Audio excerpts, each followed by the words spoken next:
Okay. For my final project, I did how race changed in the 19th century America, and we're going to be exploring five primary sources. My thesis, race in the 19th century transformed from being the factor that would determine if you were free or enslaved to becoming the battleground for freedom, citizenship, equality, and education as we know it. I'll be using five primary sources, which I just mentioned, from within the class and also out of this class, to convey how important race's evolution was. Alright, here's our roadmap. We'll first be going over Frederick Douglass, What to the Slaves of the 4th of July. Then Solomon Northup's 12 Years a Slave. Then Abraham Lincoln's Emancipation Proclamation, which I added from outside the class because I felt it was pretty important to go over, um, considering the time period. Then Charlotte Forten, Teaching Free Children in South Carolina. Then Mary Tape, Letter to the San Francisco Board of Education. Alright, let's start with Frederick Douglass, What to the Slaves of the 4th of July. It was published in 1852. He was a escaped enslaved man and abolitionist. So he previously was a slave, got away, and was a free man. His purpose was to expose the hypocrisy of celebrating freedom while millions remain enslaved. So, for example, I put this quote because I felt like it was pretty important. This 4th of July is yours, not mine. You may rejoice, I must mourn. And he's saying that because most of the people like him are not currently free. So why should they be celebrating 4th of July, which is all about being free? Now, if we're going to understand Frederick Douglass, we should go about his biases. So he escaped slavery in 1838, became a leading abolitionist, became free and devoted his free life to fighting for slavery, and his perspective is shaped by his own suffering, making him extremely credible and not very biased, since he knows what he's experienced. How race was seen during that time. Uh, Justification for slavery during the time was because of race. Whites celebrated liberty while blacks remained enslaved during the 1850s. What is race? Race is exclusion from citizenship, rights, and humanity as we know it. Um, this definition kind of changes over the 19th century. It's a little bit different what people consider race to be exactly um, as the 19th century goes on. Then race's importance to the time period. So during the time period, abolitionists such as Douglass began to challenge this definition of race to gain access to rights they should have and the freedom they deserve. Right, so this is right before the Civil War. Keep in mind. Argument. The speech argues that the United States cannot claim to be free and a just nation while millions of colored people are enslaved. He is convincing the audience that slavery is immoral, but also incompatible with the American ideals that it's founded on. If you actually read the primary source, you'll get a lot of this feeling. An important quote from the text is, "Are the great principles of political freedom and of natural justice embodied in that Declaration of Independence extended to us?" So he's going back to honestly what created the U.S. and the rules that we set and how they're unjust for what's going on.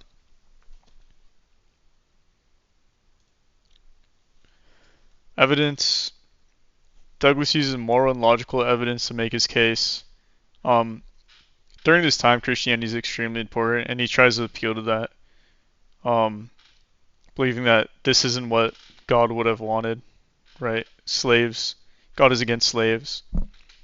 Uses his own experience as someone who was enslaved and now free to make the injustice undeniable, right? So you can't tell someone what they've experienced. Only they know what they've experienced, so he's able to tell us.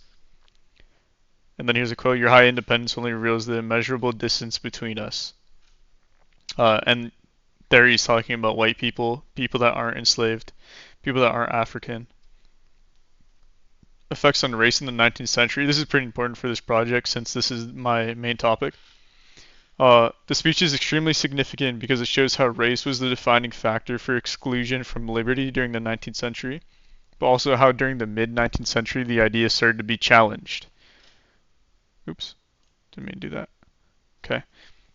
Douglas's speech marks the beginning of a major change, race moving from a justification for slavery to a subject of political and moral debate that would eventually lead us into the Civil War. Like I mentioned before, we're really close to the Civil War. This is one of the things that leads up to it and causes the Civil War. We're starting to rebel against what we once knew. Now let's go over Solomon Northup's 12 Years a Slave. I think it has pretty good significance for the time period and for our last primary source. Northup was a free black man from New York who was kidnapped and sold into slavery for 12 years. The story reflects one of the most powerful accounts of slavery and shows how race even caused previously free people to become enslaved in 19th century America.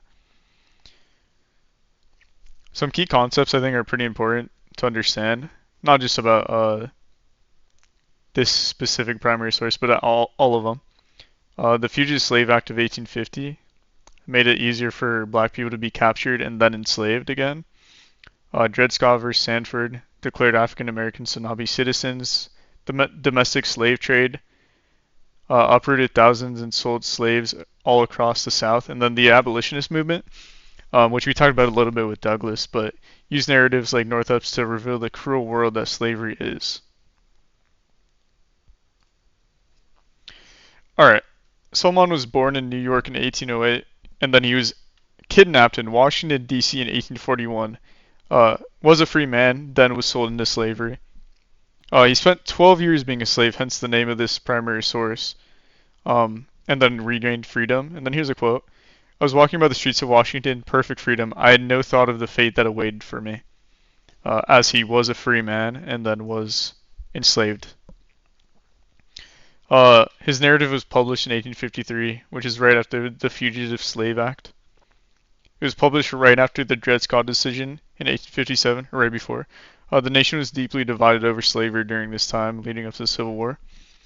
Northup agrees that slavery was not brutality, but also unjust because it denied the humanity for those of color. Here's a quote. Customers would feel of our hands and arms and bodies, make us open our mouths and show our teeth precisely as a jockey examines a horse. So he's kind of comparing it. I think the better comparison right now would be to buying a car or something like that, showing off the features of a car. He's comparing that to how slavery was and what it was like when he was turned into a slave. Effects on race during the 19th century. Northup helps us see the change in how race was understood during the 19th century. By the 1850s, stories like Northup's forced people to confront race as a sign of cruelty and injustice. And now we get to the Emancipation Proclamation, which I think it's a great point to talk about after these two. It was a major landmark for U.S. history. I'm sure you know about it, especially when concerning race. It declared that all enslaved people in the rebellion Confederate States would be freed. It was a turning point where race had been redefined by actual law. We've had many turning points in our history, but I'd say this is one of the most important ones. Key concepts of the Emancipation Proclamation. The Compromise of 1850 and the Fugitive Slave Act, which kept slavery alive before the war, were definitely important to understand. The contraband policy said enslaved people who escaped the Union were free, so if they got away from the Union, they would be considered free. The 13th Amendment, which abolished slavery nationwide, goes hand in hand with the Emancipation Proclamation. Then the American Anti-Slave Society, which pushed Lincoln towards emancipation. For example, Frederick Douglass. Lincoln was the 16th president of the U.S., and he led the country during the Civil War. His bias was his main goal, his bias was his main goal to preserve the Union, but he also opposed slavery personally.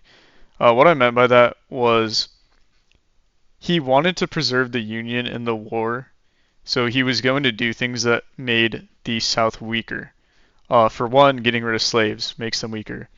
But not only that, he also had a personal opinion that slavery was bad, so it went hand in hand and made it very easy for him to make the decision.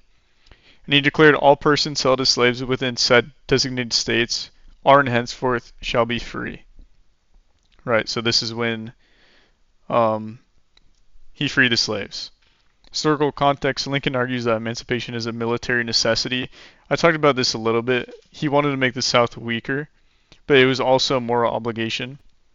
He's trying to convince those that the Union stands for freedom and not slavery. He frames emancipation as justice, but also uses it to weaken the Confederacy. And the proclamation came in the middle of the Civil War. After the Union struggles, the war would change how we see race entirely. Really gave his side the upper hand. Then effects on race in the 19th century. The Emancipation Proclamation changed the meaning of race during the 19th century. It's a very important topic to go over for a project like this because we were previously looking at black enslaved people. And then after 1863, African Americans were legally freed and joined the Union Army in their fight towards freedom. This was the groundwork for citizenship and equality under the law. As you know, equality didn't quite happen exactly, but it was a really big step after the fact. Okay, Charlotte Forten, teaching freed children in South Carolina, 1864. So now we're past slavery being insanely prominent. Now technically they're freed, so we'll call them free men.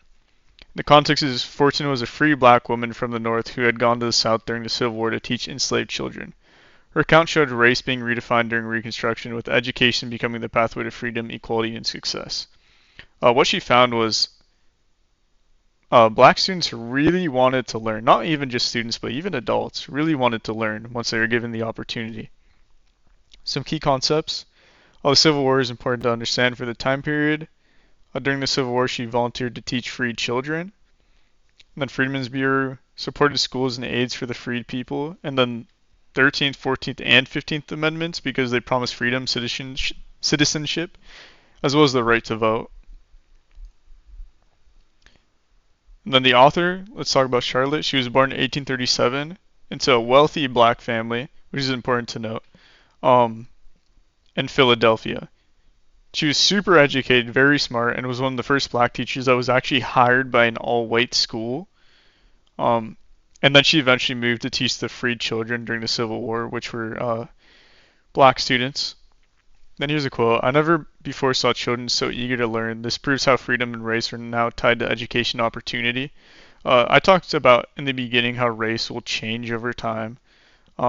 This is kind of one of them, the moments where we see race is now being tied more to education and equal opportunities than it is slaves. And then this diary was written during 1864, right before the end of the Civil War. Enslaved people were experiencing freedom for the first time in Union-controlled places. Northern reformers came to the South to help teach and support these newly freed people. Education was seen as a tool of empowerment.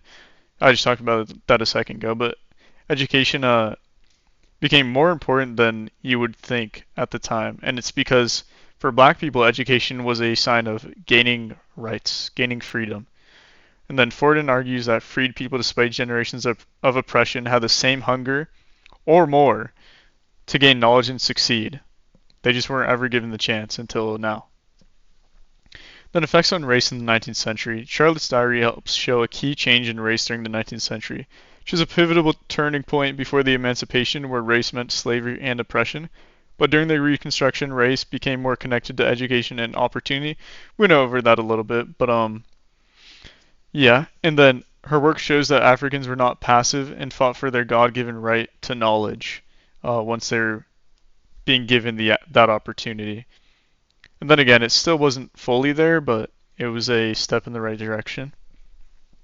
And then lastly, let's go over Mary Tape's primary source, Letter to the San Francisco Board of Education. Specifically, I wanted to add this because it was a little bit different from what we were talking about previously. Most of it was about black slaves and their journey. So I wanted to add something that wasn't just about that. And it was written in 1885. Tape was a Chinese immigrant mother who fought for her daughter's right to education to end the exclusion Chinese experienced. This source shows that by the late 19th century, so now we're like 20 years past everything else we talked about, race was not only about slavery and Reconstruction, but expanded all the way to segregation and discrimination against all immigrants. And then specifically in this case, it's about Chinese immigrants and Mary's daughter. Key concepts: segregation, Jim Crow laws, which spread after Reconstruction. The Chinese Exclusion Act of 1882 were the first federal laws banned immigration based on race. So banned Chinese from coming unless they had like a close relative, um, then they could come. And then school segregation being used as a tool of race and inequality. All right, historical context and argument. Like I mentioned before, it was written in 1885. This is during the Gilded Age, which is like extreme economic growth. We talked about it in our lecture, but railroads, things like that. A lot of modern things that we didn't have previously are now being created. Factories, a lot of industrial things. Chinese immigrants in the West faced legal exclusion and violence. Schools, they had Chinese-only schools that you can learn with the white kids. And then Mary Tape argues that her daughter deserved equal education because she's American and that mattered much more than race. She also accuses the school board of hypocrisy. You'll notice that that's a common thing that is being said in all of these.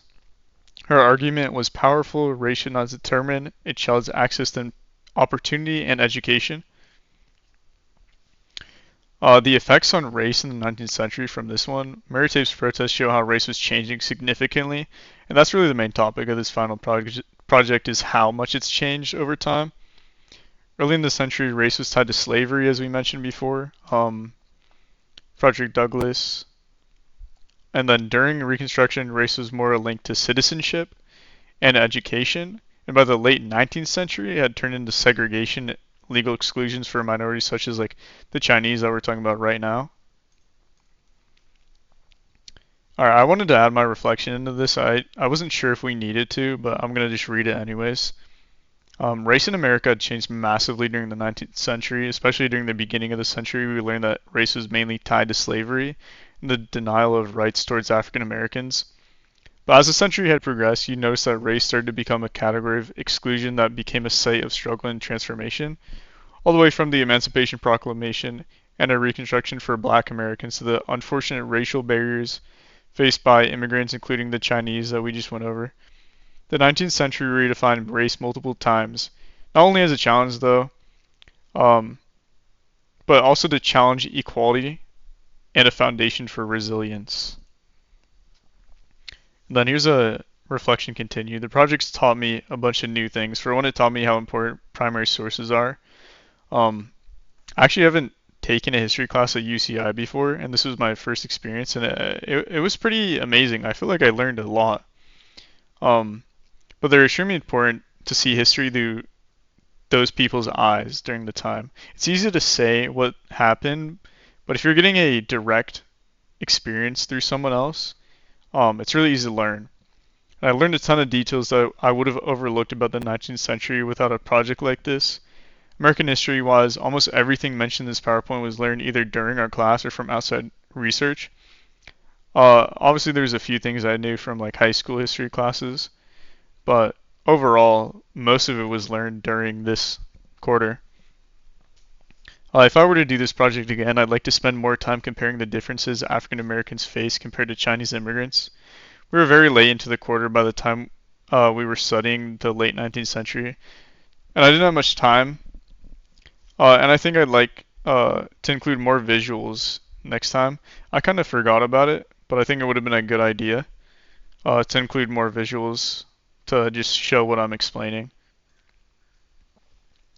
And then my advice to future students would be to start analyzing the primary sources for week 1. I for one didn't start doing my primary sources until week 3, which was, I feel like, a mistake. It was very helpful understanding how to do primary sources before starting to work on the final project.